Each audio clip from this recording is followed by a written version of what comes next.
Hi guys, welcome to Richard Kabili YouTube channel. In today's video, I will teach you how to show battery percentage on Samsung Galaxy A01 Core. And okay guys, but before we start, kindly subscribe to my YouTube channel by pressing the subscribe button and the bell to notify you if I have new videos. Okay guys, let's start.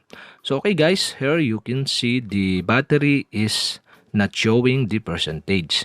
And to show the percentage, okay, you'll have to do is go to setting on your Samsung Galaxy A01 Core. In settings, go to display. And display, scroll down and find the show battery percentage.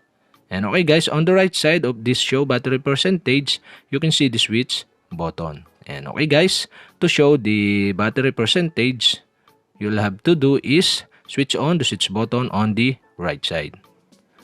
And okay guys, that's it. We have successfully showed the battery percentage of my Samsung Galaxy A01 Core. And okay guys, to unshow again or hide, you'll have to do is switch off the switch button on the right side. And okay guys, I decide to show the battery percentage on my Samsung Galaxy A01 Core. And okay guys, if you have a question, kindly comment below. And don't forget to hit the subscribe button and the bell to notify you if I have new videos. Okay guys, thank you for watching.